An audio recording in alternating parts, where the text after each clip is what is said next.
I'm going through the leadership Anne Arundel, the leadership, and they had a reception tonight, so I left the stabbing and made an appearance at the reception, then had to leave the reception, and so I'm here now. So it's been an interesting day today. Wow, I'm sorry you're dealing with. Yeah. Yes. But glad Gosh, to be here. thank you again for spending time with us under those kinds of circumstances. Oh, it's my pleasure. Looking forward to it. I enjoyed the conversation we had the other day, so I'm really looking forward to this evening. Great. Here comes Pastor Dave. So we're going to gather up a few more people before we begin. It's still a few minutes before 7. People are arriving. Hello, Pastor Dave. Hey, Steve. How are you? Hi, everybody. Good. Chief Jackson is with us. Hello. How are you? Good. Hi, Chief. Oh, Dave, how you doing? Oh, there you are. Good. I'm well. It's so good to see you. Thank you for your time. We really appreciate it. Good to see you as well, and thank you. I'm still thanking you for, what was it, back in February maybe? Yeah. At the church that night. Thank you. Yeah. Well, I still remember every word you said. Well, thank you. I enjoyed myself. We really maybe not every word, but it was great. Thank I'm excited about tonight. Oh, here he is. Here. So am I, and me as well. Good. Now, I'll say this again. I'm going to request everyone who's not speaking to just go ahead and mute yourself, if you would, so we don't experience a lot of echoing. And then there will be a time when we'll all join in and people can unmute to ask questions and such.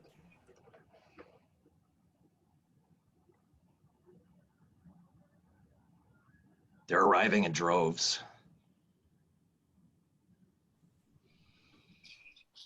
That's a good thing, Steve. I'd say it's good. Louisa? Hello, Tim Doyle. Boy, faces we haven't seen for a while, right? There you go. Hey. See, mine's half using too, so I don't really know. I don't know how that's working. I don't know if I have some of it or or all of it or whatever. The sound is over here. Huh? The sound is over here. It's over here too if I want it. Then let me turn this one off. No. Jane, you're echoing a little. You could mute on your computer, maybe. Yes. Do you know how to do that? I'll turn it off and you can do it on yours, okay? Oh, wait, I'll just mute you, Jane. I can do that. I have power. There, now you're fine.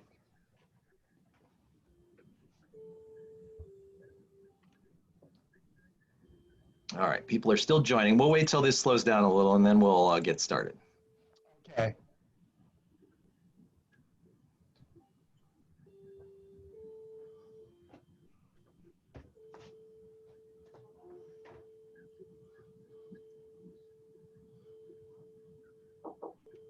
Come in. Hey, how you doing? How you doing? Come on down. The Zoom meeting. Yeah. How you doing? All right. How's you heard anything about how the stabbing victim's doing? I was up there earlier. I haven't heard anything else. No, I just get my hearing aids in. You see Rose on it. Lisa. Mm-hmm. I can hear Larry. There he is. Larry Day, I'm going to mute you temporarily. Temporarily. I'm just going to mute your microphone temporarily. So we're going to keep everybody muted for now, just so we don't have a lot of background noise, and then we'll open up a little bit later.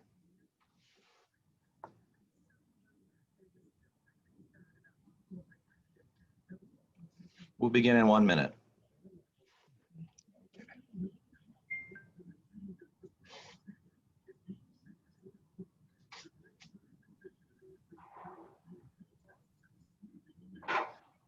All right, why don't we begin? People will continue to join, I'm sure, and I'll let them in as they appear in our virtual waiting room. In the meantime, we say welcome to Chief Jackson and Pastor Dave. I'm going to hand it over to you for a few minutes to just lead us in a word of reflection or prayer. Good. Thanks, Steve. Thanks, Chief. Thank you. You know, as we have tried to take these first steps or second steps to really delve into some of these important issues at hand, when the idea came up to have Chief Jackson with us, I was so hopeful that you would agree to do this. And when you said yes, my heart soared because I know that we will be blessed by our time with you. And I'm just thankful that more and more people from St. Martin's and other congregations that may join us as time goes by will have some time to hear you.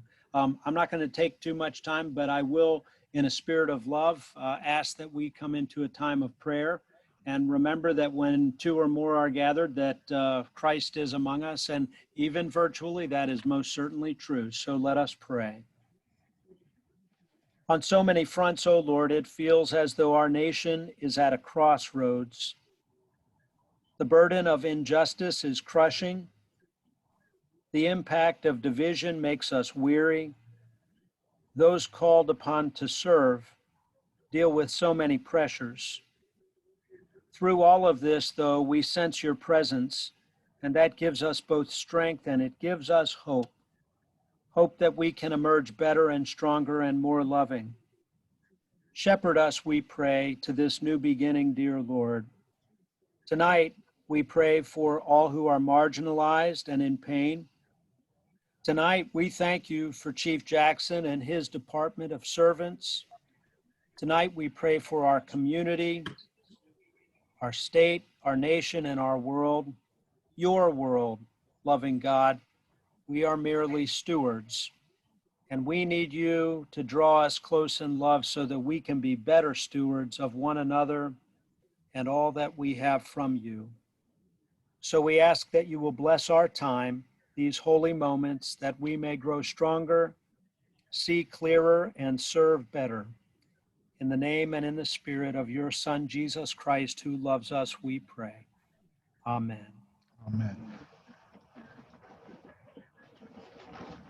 Thank you, Pastor Dave. As always, we appreciate your anchoring influence and centering of our discussion. I want to remind all of us that the reason we're here is because there have been events in our country, as we all know, that have focused our minds and renewed our need to grapple with issues of injustice in our country. And there's been a lot of people here at St. Martin's that have wanted to see what we can do, both individually and as a group, as a congregation, to be an influence for good and to speak out for justice in this world. And so having Chief Jackson with us tonight is anchored in that mission. We are grateful to you, Chief, for your time and your presence here with us tonight. And I want all of my fellow members at St. Martin's to know that we have someone with us tonight as our guest who has a truly unique ability to help us think about these issues that are occurring. You know, some of these things are far away. Just today, there's news about Breonna Taylor, and we're all thinking about that. And every day it seems that there's something new for us to grapple with and consider. I think Chief Jackson, having grown up in Baltimore, come out of the neighborhoods of Baltimore, served in law enforcement for his whole career. Additionally, and this is the fact about Chief Jackson that I learned the other day that I find most interesting so far, he's also a professional sociologist, which I think is really cool and interesting, and I think gives him a unique perspective on many of the issues that we're going to discuss. I think you'll understand, you'll come to understand over the next minutes that we have somebody with us in Chief Jackson who can help us think about issues that are happening nationally, but also right here in Annapolis. And I think it's important for us to be aware of our neighbors and what life is like here. This very day, Chief Jackson has had a very tough experience to deal with, and I'm sure he'll share some of that with us. So let's begin here, Chief. And for everybody on the Zoom meeting, we're going to keep our mics muted for now, just to minimize any background noise. And there will be time for Q&A. What I'd like to do is spend about 20, 30 minutes with the Chief, just in some dialogue, and then we'll open it up to everybody for some questions, comments, or whatever. But if you know how to use the chat feature in Zoom, in the meantime, do that, as we're going here. If things occur to you, pepper them into the chat, which is at the bottom. Usually, unless you're on a tablet, it's at the bottom of your screen. There's a little chat feature that you can see, and you can type things into it. So don't hesitate to type questions or comments as we go for the Chief. So Chief Jackson, I wonder if we can just begin here. I wonder if you can talk with us a little bit about your own impulse to become a law enforcement officer. What was it? What did you hope to achieve, and what was it that really drove you into that career? Well, it's a kind of interesting story. First of all, thank you. I'm delighted to be here, and thank you for the warm welcome. I really appreciate it. Thank you so much. Yeah, I tell a story, and I tell it all the time. It was interesting. Law enforcement, I studied sociology as an undergraduate growing up in Baltimore City. I'm a graduate of historically black college. It's now a university in Baltimore City, in west side of Baltimore City, Coppin State College. Then it's now a university, part of the University of Maryland system, state historically black liberal arts college. And I didn't know what I wanted to do with my life. I just knew that coming out of a housing project and all that I saw around me, I wanted better for myself. My father was absent from the family. Although I knew him, he left the family early on, and he was a man of his generation. He was born in the Depression era, and he never really learned to read and write very well. He was a laborer all of his life, an honest man, but he was just a man of his times. And so I was the first in my family to have the opportunity to go to school beyond high school. And so I didn't know what I was going to do for myself. So to speed up my story, at the end of my 4 years, I had accrued about $8,000, $10,000 worth of debt, and said, "Oh my God, how am I going to pay that?" That's almost 40 years ago. I said, "How am I going to pay that?" In student loans. And so we were brought into a room on campus, and they said, "Look, if you think about these professions, the federal government, the U.S. Department of Education will forgive your loans. And if you get into law enforcement, if you teach in schools that are economically challenged or underserved, if you teach in schools, if you become a firefighter or a police officer, the service type jobs, then if you stay there," I believe it was 5 years. I could be wrong, but I'm pretty sure it was 5 years at the time.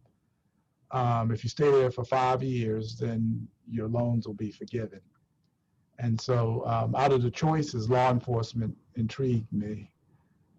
There had never been anything that I had focused on in school. And so I went through the police academy, and I joined the department in 1982, graduated from the police academy in the spring, I believe June of 1983, and began my career in law enforcement. That's what, 37, 38 years ago, and been involved ever since.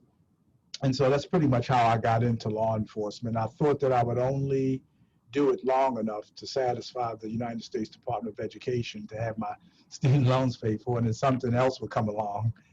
And, and I would, I don't know, I would be a United States Senator or something. I didn't know what I was going to do, but I figured I'll just do that. And if I survive, I don't get killed or do anything silly to get myself killed, then I would have my loans forgiven, and then I could move on and say I was a cop for a few years. But once I satisfied my 5 years, I was already in love with the profession. I was in love with the ideals of law enforcement. I was in love with I became a part of the police family, if you will. And so, you know, I saw it as a profession, just like the ministry. With the clergy, I love the nobility of it. You know, every day I woke up, I had a sense that I was a part of the solution as opposed to a part of the problem. I knew that I wasn't perfect, even as a young man in my early 20s. I knew that I wasn't perfect, nor was the department perfect, nor the institution of policing was perfect. But at least I would say to myself every day, if I didn't come back home, my legacy would be that I was a part of something that was noble, because it entailed helping and prevent, you know, all the things, preventing uh, crime, public safety, all those things that I think that we've kind of gotten away from as a profession. So that's pretty much how I got into it. And then I think one of the biggest moments of my life, the most exciting thing, even beyond being the first to graduate from college, when I got my first rank. Oh boy, what a day that was, when the police commissioner of Baltimore City called me and said, we're making you a sergeant. And I said, boy, I've been called a lot of things in my life, but I've never been called a sergeant before. And so I was just so excited. And I remember what a joyful day that was. And I was able to get promoted higher, a lot higher, but nothing beats the first time that I was promoted. And coming from East Baltimore City, in a very tough neighborhood, that was a big deal. And I still think it's a big deal. And I passed that on to my sons. You know, hope is something that we can't replace. There's no law enforcement strategy. There's no deployment plan. There's no politician, elected or appointed official, that can replace hope. And so that comes from the community. That comes from our faith-based institutions. That's what I love about my faith. I'm a Christian, and I love the hope that it brings to you, the ease. And I think the biggest challenge that we have in America right now is hopelessness. In sociology, we call it anomie. You know, ANOMIE, anomie. It's hopelessness, when people don't feel like they're a part of the bigger picture. And that's hard to police, because it's so abstract, it's spiritual, it's psychological, it's emotional. And there's no law that says that, or no book that gives you a formula to deal with hopelessness. The only thing we deal with is the behavior that results from being hopeless, the antisocial behavior. Much of it is crime. But at the root of it is the hopelessness. Well, let me ask you a question about what it's like today, in light of the hopelessness that you described, but also all of the friction that's occurring on the streets. I mean, I think there's difficulty between community residents and police officers today, for all the reasons that we've been paying attention to in the news. And I just wonder how that's going for you personally and for the officers that you're supervising. What's it like to be out on the streets today? Especially amongst the younger officers, I think that the lines of demarcation haven't been drawn for them. I think many of the officers, they come into the law enforcement service with that expectation that they'll be able to serve. That's most. In spite of what you see in the media, we've had some real tragic things with Breonna Taylor in Louisville, Kentucky, and Floyd George in Minneapolis, St. Paul, and others in the last 20 years, in custody police deaths. Still, you have men and women every day who want to take that oath, just like our military, and come out and serve. But once they get here, therein lies the problem. They see the politics of policing. They see the devastation that some of the problems that we have that they don't control, they being the police officers don't control: poverty, mental illness, drug addiction, domestic violence, you know, hunger. All those conditions police have nothing to do with. They respond to it. And so many officers are confused and very afraid, you know, and many of them have come into the station house here in Annapolis. I'm talking about. I'm not even speaking about other jurisdictions, Some of them have literally cried at the end of their shift and said that we're powerless. And then that's reinforced by the negative stories that they see in the news. And so I have to remind them every day, as unfortunate as the events were in Minneapolis and Louisville, Kentucky, you know, the Breonna Taylor incident and the Floyd George incident, that here in the city of Annapolis, here in Anne Arundel County, you know, we're not responsible for that. As much as we sympathize and empathize, I mean, I can't imagine, I'm a parent like many people on the screen, getting a call that your child died in police custody or as a result of a police action. I can't imagine it getting a call, a parent getting a call, regardless of how they died, if it was the result of a sudden death, you know, murder, manslaughter. I don't care if it's at the hands of the government or the community. I couldn't imagine getting a call, and many people have to bear that burden. So officers, to answer your question more succinctly, I think officers in many regards are confused. They want to serve, and they're torn too. They want to serve, they want to continue to serve, they want to be able to have the opportunity to exercise some of the things we tell them when we recruit them, that if you join us, you'll be a part of an organization that helps people. If you join us, you'll be a part of an organization that helps solve problems, you'll protect people. Yeah, you have to take people into custody who present a danger to the community. But you also have an opportunity beyond just arrest. You'll have an opportunity to make an impact and to make things better. They get here, and a lot of times they see something different. So it's very difficult, my job as the police chief, to keep them motivated. Sure. Yeah, you know, I told you this the other day, but my brother-in-law, Leslie's brother, is a police officer in Ohio in a municipal police department there. And he has been in some very difficult situations. And my own feeling is that the police department that he's in does not provide support for the officers that are experiencing terrible things on the street. I mean, I don't see him getting mental health counseling available to him or other things. I'm just curious what you think your officers need. I mean, a community that cares about each other, what are the things that we could be doing to be mutually supportive? Are there things that you would suggest? Oh, there's so many things. My vision is to, and it's not anything that I thought of, but for starters, that we need to reinstitute or bring back the chaplains program in the police department. We had a chaplaincy that was very responsive to the needs of the community. We had volunteer pastors who would provide spiritual counseling for officers who have experienced trauma, and police officers do experience trauma.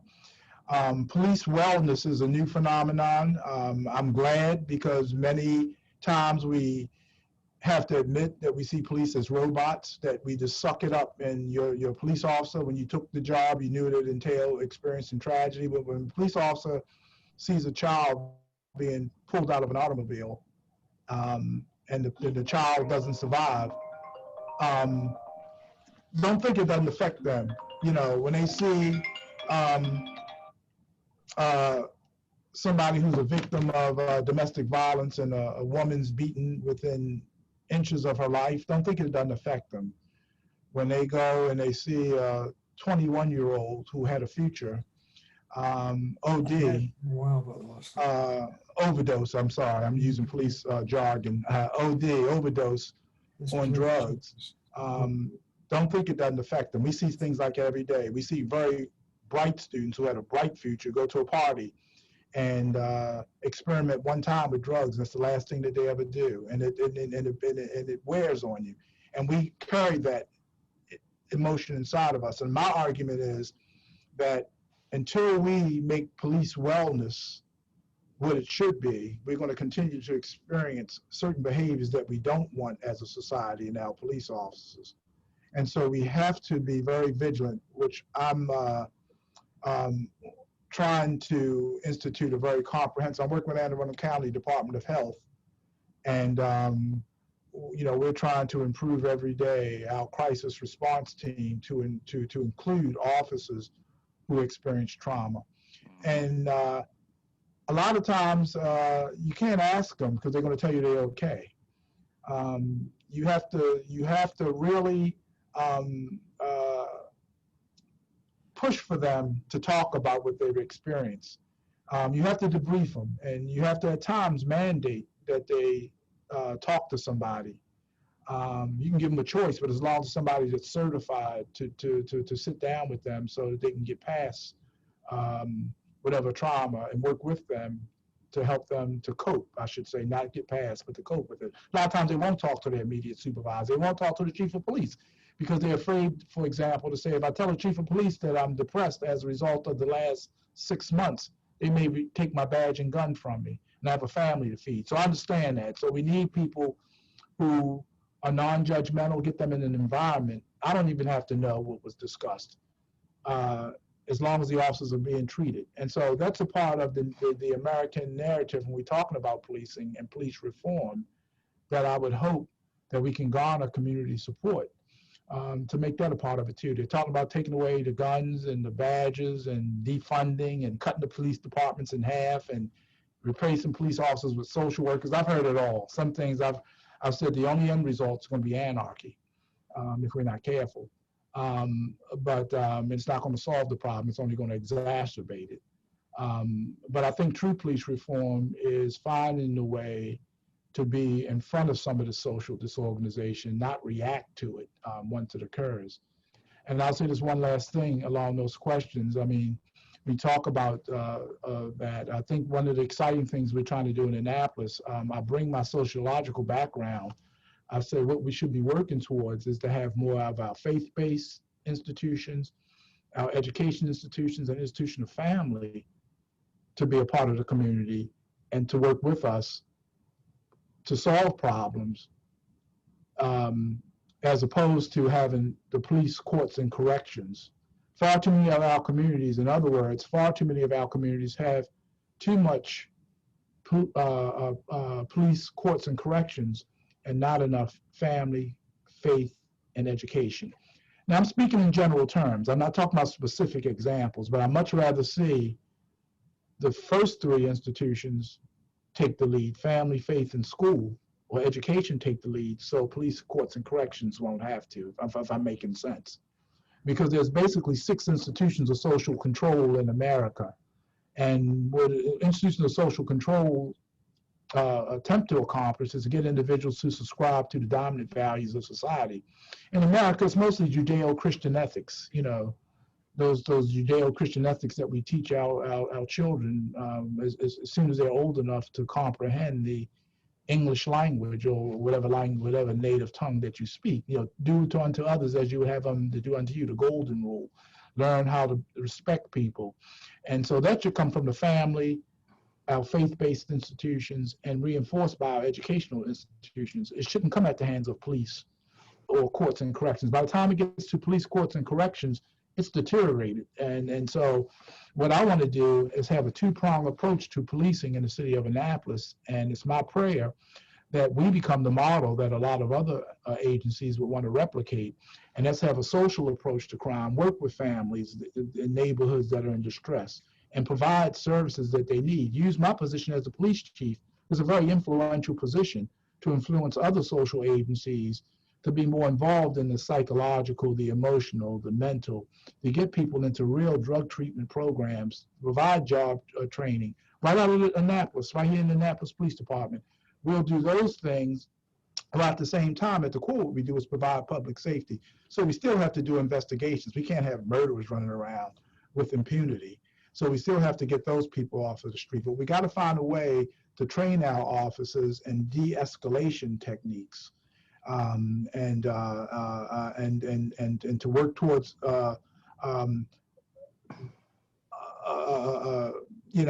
some type of dialogue to understand the core of the hostility towards police, and in many cases the police officers' hostility towards the community. And sometimes we lose sight of the fact that most of the men and women that we recruit are in their early 20s. Some of them are just a year or two past their teenage years, and they're still developing as human beings. They're still developing spiritually, psychologically, intellectually. And so we lose sight of that. We give them a gun and badge and send them to a basic police academy and expect them to solve the world's problems. And then when it goes bad, we blame them. And I think that's patently unfair.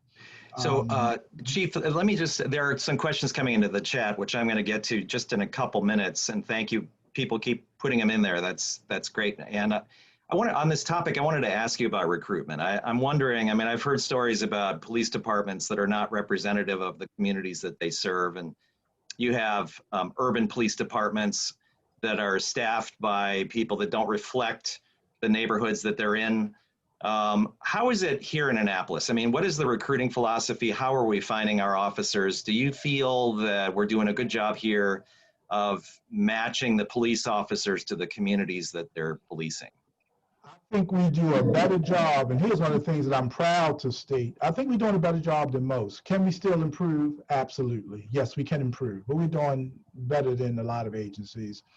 We have virtually every demographic, virtually. We have Asian officers, we have Latino officers, Latinos, Latinas, we have Asian officers, we have, of course, African Americans, we have women, we have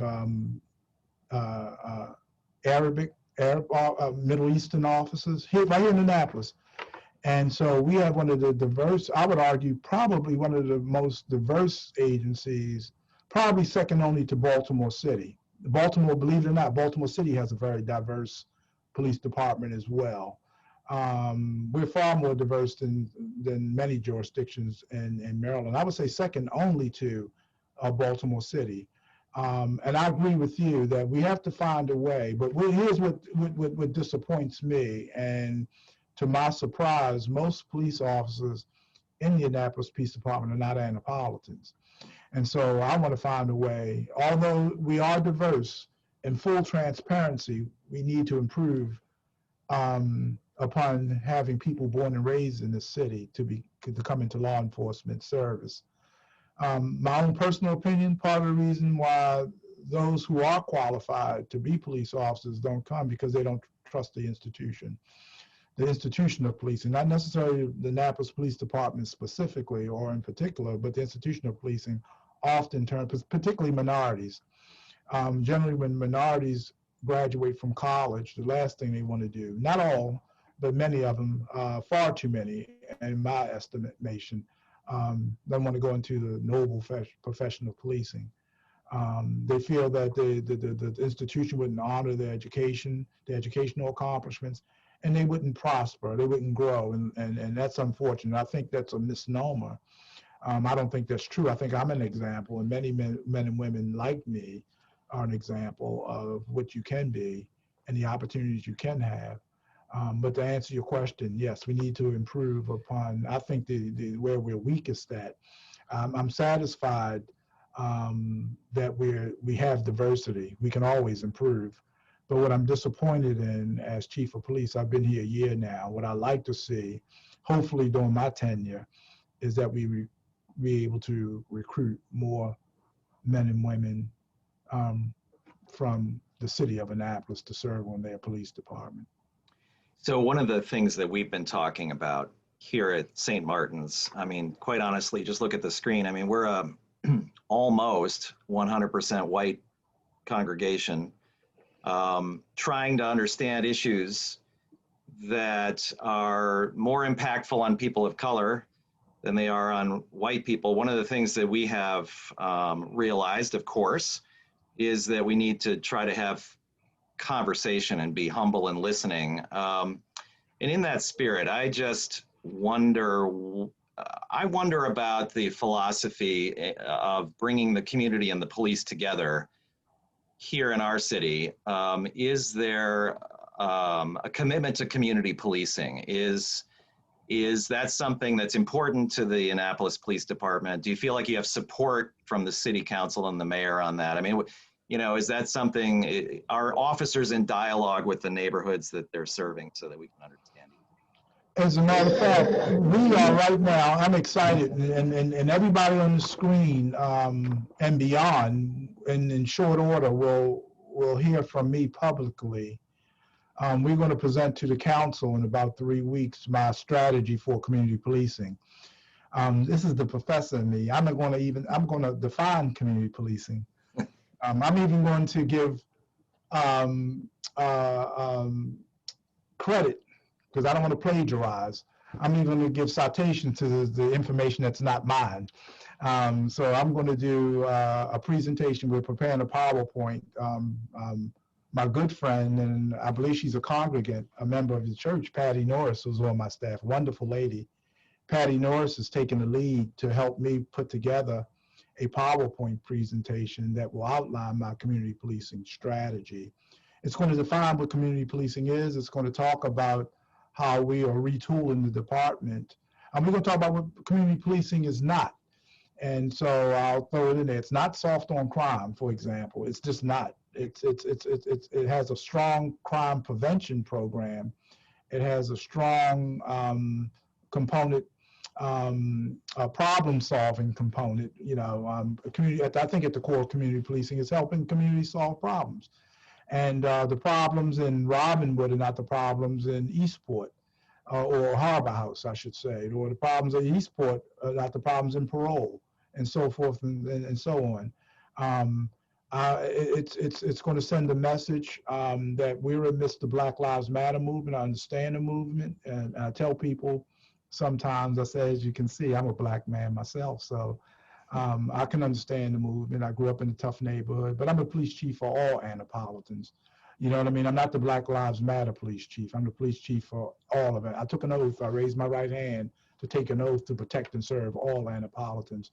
And so what I'm trying to do is put together a comprehensive program to address the issues, and many of them are legitimate.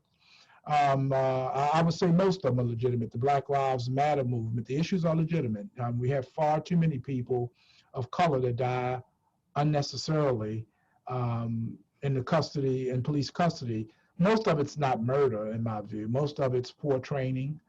Most of it is lack of understanding, poor policies. It's not murder, most of them. It's officers overreacting. It's officers who are, it goes back to what you said. A lot of times officers don't understand the culture that they're policing in.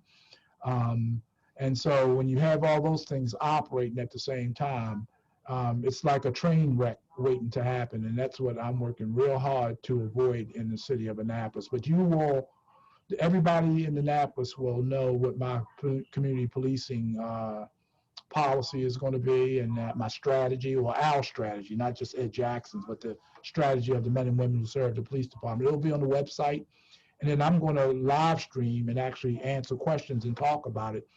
And just for the record, I'll gladly come, especially if they come up with a vaccine and everything goes back to normal real soon.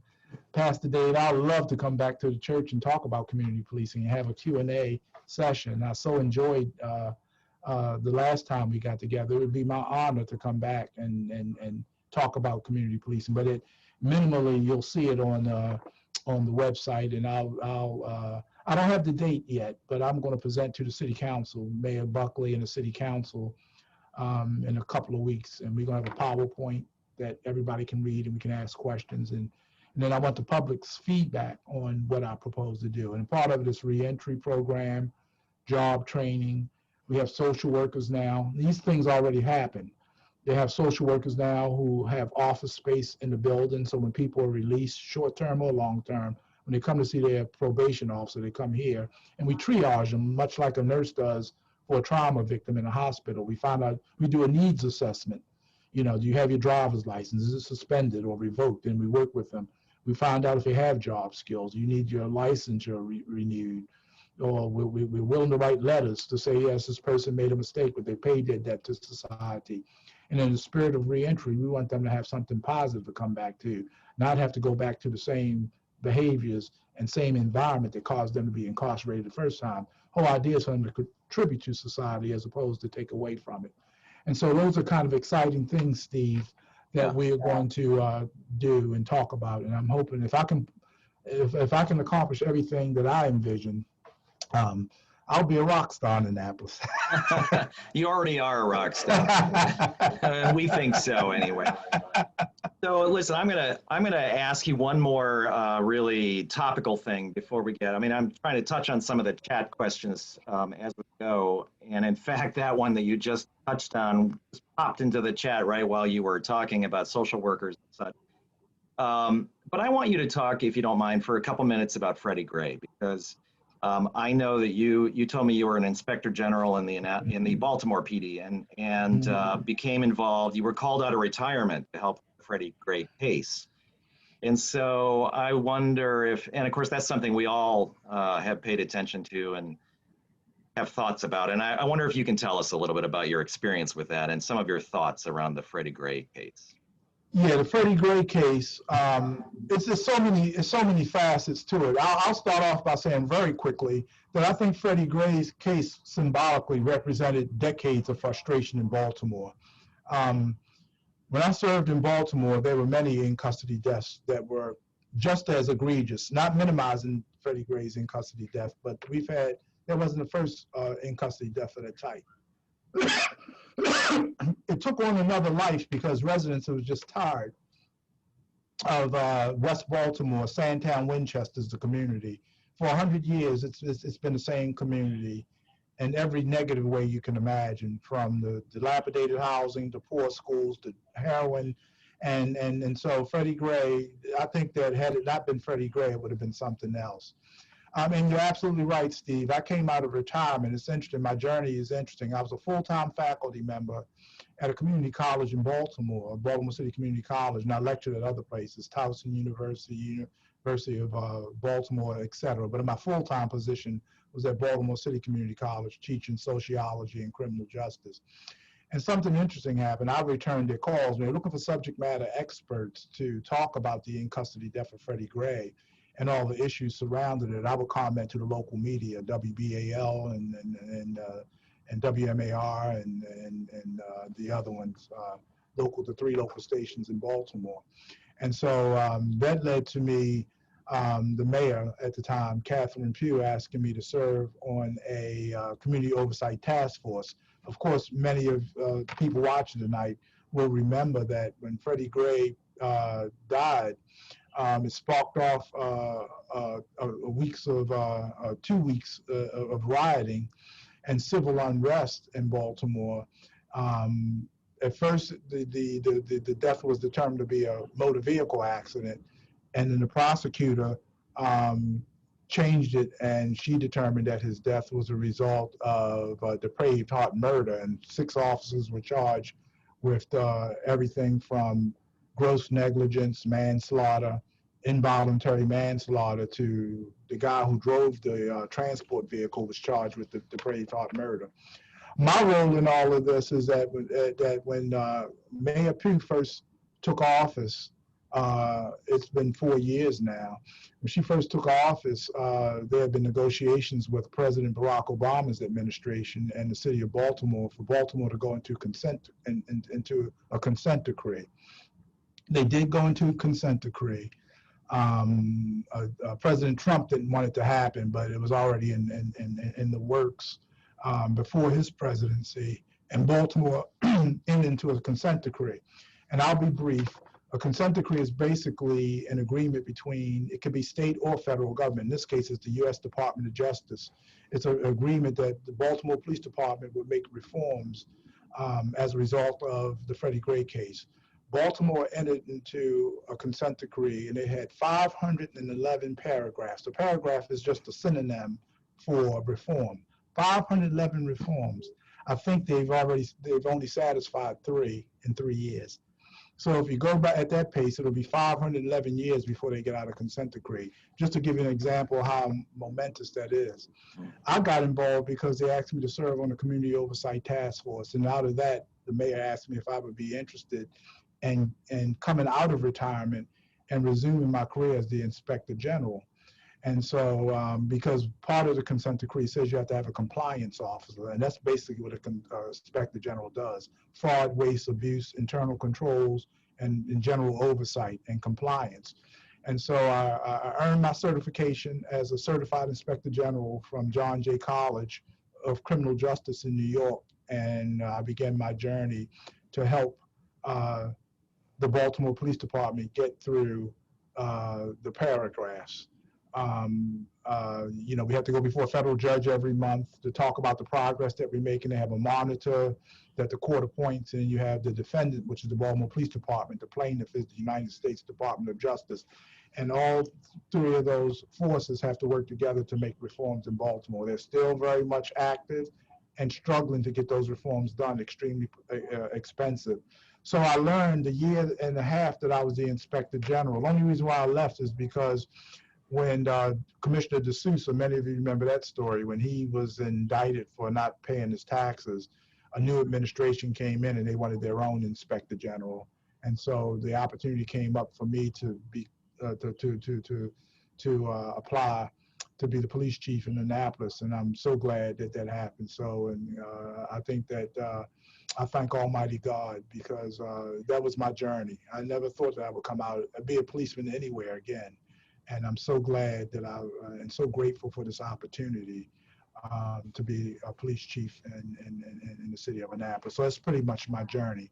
But I'll say this: at the core of the consent decree addressed is how we treat people in custody, and also the flaws in the transport policies of the Baltimore Police Department. Freddie Gray basically broke his neck because we didn't have a seatbelt system to hold him still. And I don't know whether he moved around. That was never proven. We didn't have cameras in the back of the transport vehicle. The technology was there. Baltimore just didn't have it. They have it now, unfortunately, after Freddie Gray's death. And then other issues came out of that consent decree. Freddie Gray was the proverbial straw that broke the camel's back. And then once the U.S. Department of Justice took a deep dive into the practices and policies of the Baltimore Police Department, they found all kinds of constitutional issues. That's my passion for the Constitution. And so they found out that Baltimore had about 100-year system that was biased towards African Americans. They found that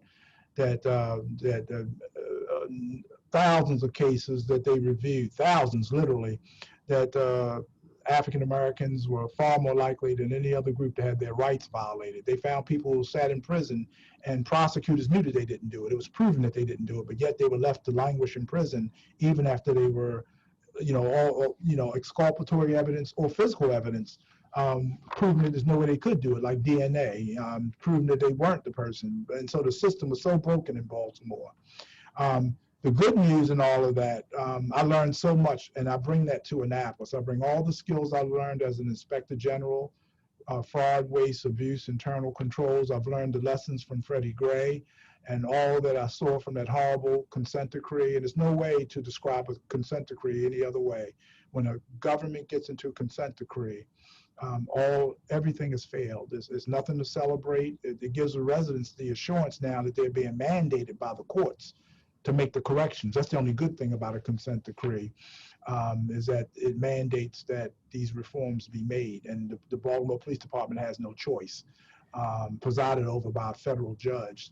And so that should be reassuring to the residents, but they have a long, long way to go. And I'm determined. I'm sorry. I don't mean to interrupt you. I just want to ask you. No, I'm sorry. I said I was going to be short. I want to ask you. I want to ask you kind of a pointed question, because your discussion about Freddie Gray just reminds me of lots of things that I felt at the time that it occurred and in the months thereafter. And I know a lot of other people that are on this call have very intense feelings about Freddie Gray and about George Floyd and Breonna Taylor and all the other names that we can name. Some of those things are not on camera, and we don't really know what happened. But some of the things are on camera, as we all know. And some people just have incredibly passionate feelings about this. And of course, that's why people are in the streets. And that's why people have put up signs and have made statements and are struggling to know what to do. And, you are a very peaceful person by demeanor. I mean, I look at you and I listen to you and I hear someone who wants to bring understanding. I guess what I would love to have you talk about is what do you say to people that are just enraged? They're just passionate and outraged and really want a piece of the police. They just really want justice. And what do you say? I mean, what's your response as somebody that's seen all sides of this? Well, what you can do, I think the mistake that many police chiefs make, and many police executives, police leaders, even police officers, rank and file police officers, they take it personally. I know that, and I tell my men and women that, you know, you're responsible for your character. You're responsible every day you get up and if you're like me, you're grateful for every day that you're given. And I just pray that everybody feels that way. I don't know that they do, but be grateful to God that you even woke up that morning. And then after that, you have to make a determination as how you're going to treat people when you get up in the morning, regardless of what kind of day you're having. It's easier said than done. And I realize that it's easier said than done. But when people talk about policing right now in America, what you can't do is become confrontational. You have to listen. I think that I've been to a lot of meetings, even here in Annapolis, and I went in with hostility and I came out with meaningful dialogue. And I think how I accomplished that, and we didn't always agree. And a lot of times I didn't change their minds. And I let people know that they're entitled to their opinion. They're entitled to, because we all see the world through our lens. We know that everybody knows intellectually the universe is a lot bigger than we are, but we still judge the world based on, we're finite beings. You know, we have a beginning and an end. We have an alpha and omega, but the world is bigger. And what I mean by that is, to give you a little bit of statistics, there's 17,000 law enforcement agencies in America, 17,000. There's an estimated 581,000 police in America. What you see on TV is not reflective of all the men and women who serve every day. Most are honest. Most go throughout their day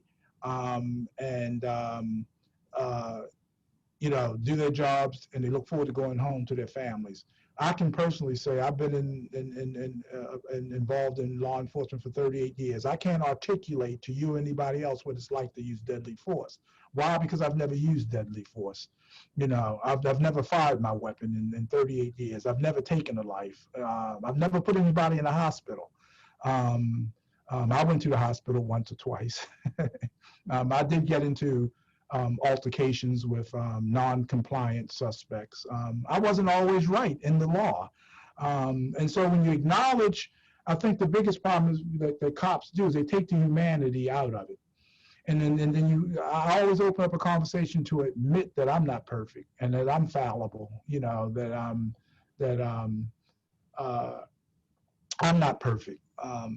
And that the institution's not perfect. So I'm not even going to defend that. I'm not even going to defend what happened in Minnesota. I'm not going to defend what happened in Louisville, Kentucky, or Los Angeles, California, or anywhere else, Baltimore, Maryland, anywhere else. What I am going to do is engage you and talk to you as to how we can make it better. What can we do? What would you like us to see to do to make law enforcement more meaningful? You know, and it's been my experience that far more people will continue to dialogue, even when they're angry and they're enraged. They'll continue to dialogue. So you have to bring them in, if you will, Steve. You can't defend it, and I see it happening every day. I've sat in symposiums, and the police chief starts off by defending these things and telling people that they're wrong and that the criminals were at fault. And when you do that, what you're doing is you're discounting people's feelings. And my mother used to always say, even a broken clock is right twice a day. And so nobody's always right and nobody's always wrong. And so it's just, you have to be a good active listener and to say, okay, we know what happened in the Floyd case. So what can we do as a community to hold the police accountable that it doesn't happen again? Yeah. You know, we need you to advocate for us. We need better training. You know, we need cops to be paid better. You know, we Well, let me read you a Mhm. couple. Let me read you a couple things out of the chat that I think are in this vein. You know, there's a little concern among people that are here with us tonight about the police officers and do they have what they need. And so, two questions that came in right in a row. And the two of you who offered these, if you wish to unmute and ask further, feel free. But Lisa says, are mental health professionals called by responding officers if they encounter a person with mental health issues? And Rosa asks, as a high school counselor, I know that the county police department has a mobile crisis team. Does the Annapolis City Police Department have something similar? Yes, and the answer is yes. In fact, we work with them because we don't have a city health department. So all of our health issues, we partner with them. Your tax dollars helps us. We pay into Anne Arundel County to provide crisis response for the city of Annapolis. Jen Corbin and Lieutenant Steve Thomas, they have some great people in the Anne Arundel County Health Department who works with us. I work with Dr. Nilesh Kalyanaraman to talk about gun violence, and I'm on the committee to deal with gun violence, not only in the neighborhood, but in the region. I say the neighborhood, a metaphor for the city of Annapolis, but beyond the city limits of Annapolis. So to answer the question, yes, we do have a crisis response team. We have about 16 officers that are certified. I want more, but we have 16, which is a lot for a city the size of Annapolis. 16 officers trained. Sergeant Nikki Vaden is our liaison to the Anne Arundel County Health Department. And actually, Anne Arundel County officers respond with our officers to events that occur, crises that occur in the city of Annapolis. Okay, great. Now here's another question. And I love this because as you and I discussed the other day, I mean, I think as we bring this in for a landing here in the next few minutes, I want you to leave us with some specific thoughts about things that we can do. I really want to make sure that both as a church congregation that wants to be a good, active citizen of this community, and also as individuals on this call, what should we be doing? What are we called to do? So here's the question. Thanks to Chief Jackson for his 38 years of service. In addition to family, faith, and school responsibilities, how do we, the average citizen, help build a positive law enforcement environment in Annapolis? Excellent question. Two things. I'm a student of Sir Robert Peel, and Sir Robert Peel, he wasn't from America. He was the Prime Minister of Great Britain. And he petitioned Parliament to enact the London Metropolitan Police Act of 1829. And in his petition to Parliament, he outlined 12 principles that should be about government policing. Because prior to that, only the affluent and the wealthy could afford policing. And everybody else was left up to the community to do it. It was disastrous. So Robert Peel had 12 principles, and one of the principles that I think all 12 are still as relevant today as they were in 1829 when he petitioned Parliament. And one of the things that he said that we've gotten away from in America, he said that the police are the community and the community are the police. He further said that police should be drawn from the very communities that they live in. We've gotten away from that. They should only reflect the values and the demographics in the city that they serve. And you alluded to that earlier, Steve, when you asked, well, are we recruiting from the area and our police representative of the area that they serve? Well, Robert Peel said that in 1829. That was less than 30 years past the colonial era. And I think everything that Sir Robert Peel said in 1829, I think all 12 principles, that we can't do our job. Another principle, he said that the police are only as effective as the confidence that the public has in them. And so when you have a police department where the public has no confidence in them, they're not going to get anything done. And they're not going to be a very productive police department. So the message has to get out there. And that's one of my jobs as police chief, to tell the community, we really need you. And that's just not a mantra. That's not a political statement. We really need you to become engaged in your police department.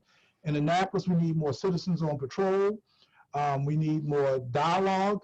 I'm willing to take the lead on bringing groups together. I think like I said, I think that your police chief should be a civic leader, not only a law enforcement leader, but I'm benefiting a lot from being a police chief in Annapolis personally. I have to give back. I have an obligation. I have a moral obligation to make sure that as a public safety official, that we have some type of unity in our in the city of Annapolis. So, you know, Martin Luther King, I believe, said it, and you can help me out, Pastor Dave. But you probably heard this if you study Dr. King. Dr. King said one of the most segregated institutions in all of America is Sunday morning. And this was during the time when he was going with the Montgomery Improvement Association when they were boycotting the bus boycotts in 1955 when Rosa Parks refused to give up a seat. But they interviewed Martin Luther King and he said something interesting. He said one of the most segregated institutions in America is on Sunday morning. He was talking about the church because people of color historically in America don't worship with European Americans. Whites don't in a more simplistic way, worship with people of color or black people. And so, and I think we see more diverse churches than we've ever seen before, but I still think we have a long way to go. It's just my personal observation that we still have a long way to go. And so I heard today, I don't know where I heard it from because I've had a long day today, but I heard that there's supposed to be an event in Annapolis where several congregations were coming together.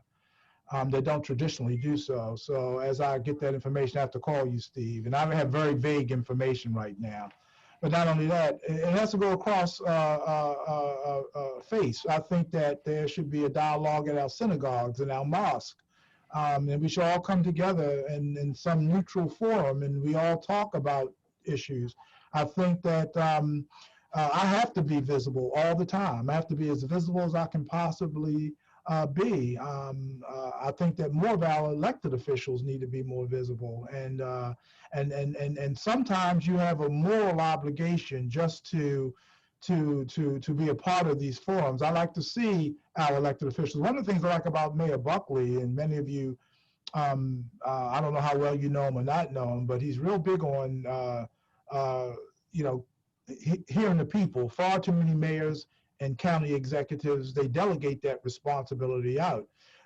If I'm good enough for you to elect me, and then I should be amenable enough to come and spend time with you. And I think that the same thing for police chief. You shouldn't know me through social media, or you shouldn't know me through Zoom. I know why you know me through Zoom now, because we're in a pandemic. But as soon as this pandemic, and I have faith in the Almighty that this pandemic, they will find an antidote for this, or a cure for this, or a vaccine for it. And as soon as it's done, then I have to be visible. I can't hide behind a pencil or videos. You need to be able to shake my hand and see me in person. And you need for me to be able to say, we're all in this together. So and so I would like to see more of that. And I haven't turned anybody down. I'm sorry, Steve, I'll say this last thing. I haven't turned anybody down. So if you want to talk about building bridges, please include me. Yes. Well, I was just going to say I'm in no way an official leader of this congregation. There's other grand poobahs on this call tonight, and they know who they are. But I think everybody here probably agrees that as a congregation, we'd sure like to be engaged. I think we've got a lot of energy, and we'd like you to call on us. I mean, I hope that you will keep us in mind as you start thinking about your community strategies, because we are active, energetic. And I will. I think one of the things that we have to do is, in short order, I want to reestablish the chaplaincy. I think that if nothing else, if I have a chaplaincy that's very diverse, if I can get an imam, if I can get a reverend, if I can get a pastor, if I can get a rabbi, and we all sit down at the table to talk about our communities and our congregations and how we could all come together and do some of the things that I think that what I love about faith-based communities is that it's all about humanity and helping people. Then we can come together and have a dialogue as to some of the things that can be done to strengthen neighborhoods. The problems in Annapolis is that we have feast or famine here. That's just my personal view. I'm not speaking for the city of Annapolis. I'm speaking from my heart.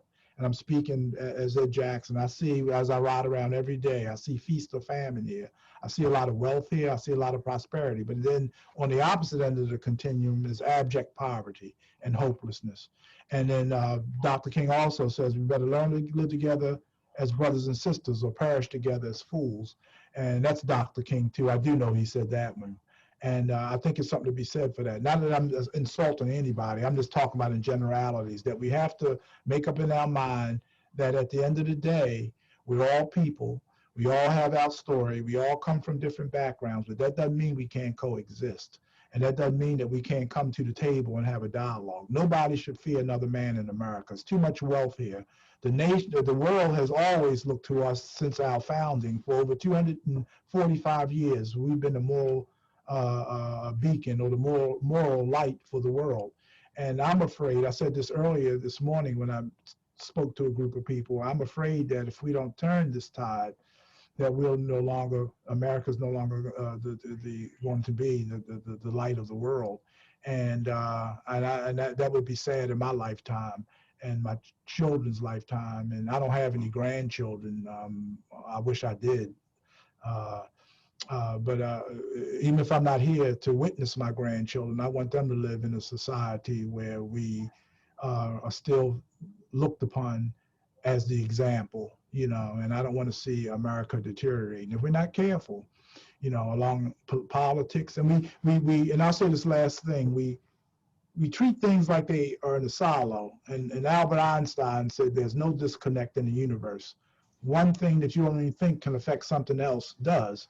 You know, poverty definitely affects behavior. It's easy to obey the law when your bills are paid. It's easy to be moral when you don't have to worry about your children's future. It's easy to be moral when you can have a nice lawn to sit on in a summer day and enjoy a soft drink. It's easy to be moral when your car starts every day and you can pay for gas to fill it, and when you can decide what you want to eat as opposed to if you want to eat. Two different things. And I think sometimes even I have done that, lost sight of that there's for as much as we have struggles, there's always somebody who would trade their situation for ours in a heartbeat. So I'm your police chief. I mean, and I mean that sincerely. Every day I come to work, this badge doesn't belong to Ed Jackson. I have a lot of personal belongings, but this badge doesn't belong to me. It belongs to the citizens of Annapolis, all Annapolitans. It belongs to St. Martin's. It belongs to the Naval Academy. It belongs to any institution or organization in the city of Annapolis. It belongs to every resident here and everybody who comes to visit here.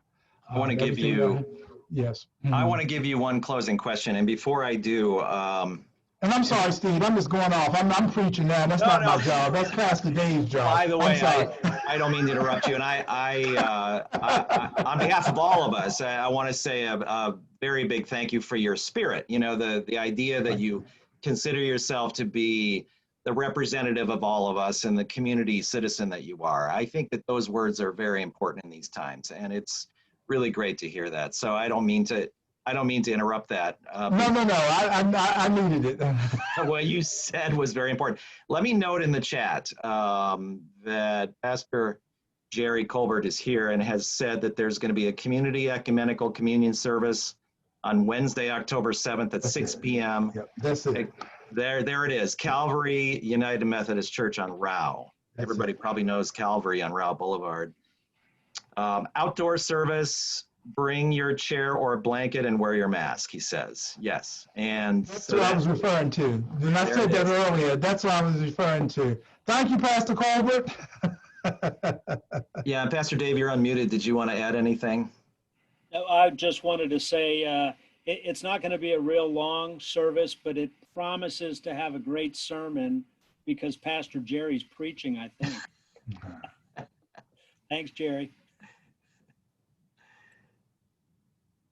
And I have my command staff here today. I have Captain Timothy Lowe and I have Captain Mark Seidel. Unfortunately, we had a very violent act on Ben's Drive right before I came here. Yeah.